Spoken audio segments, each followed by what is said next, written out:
À Little Africa, c'est une tradition quotidienne à laquelle Cissé Maria Mouagué ne déroge pas, le thé vert.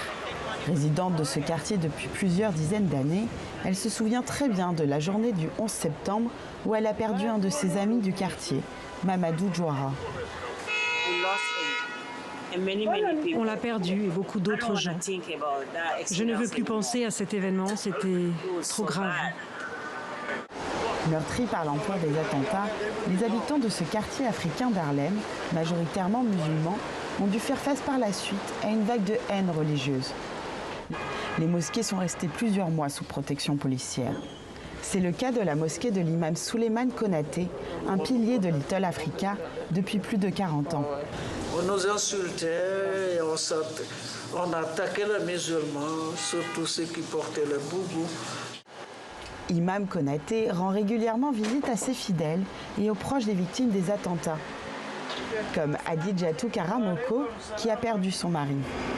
Photo, c'est mon mari et moi quand il s'apprêtait à venir en Amérique.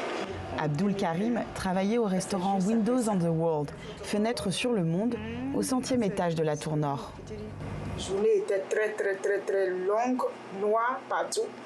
J'ai appelé le téléphone, jusqu'à minuit, j'ai appelé le téléphone. En croyant qu'il est quelque part. Il a été sauvé quelque part. Si Adidjatou a pu se reconstruire, c'est grâce au soutien de la communauté.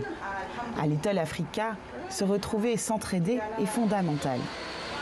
Au lendemain du 11 septembre, beaucoup d'habitants qui étaient alors chauffeurs de taxi ou commerçants ont tout perdu. L'Association des Sénégalais d'Amérique, créée en 1988 et qui compte plus de 1000 membres actifs, leur est venue en aide. Son président, Barry Sadio Yaya, à New York depuis 21 ans, a été témoin de ces bouleversements. Ils ont fermé les rues, à savoir des kilomètres et des kilomètres. Donc cela a affecté particulièrement la communauté sénégalaise, pour dire en général la communauté africaine. Donc pour cela, nous avons vécu, n'est-ce pas, cette réduction des revenus quotidiens économiques qui nous a coûté extrêmement cher.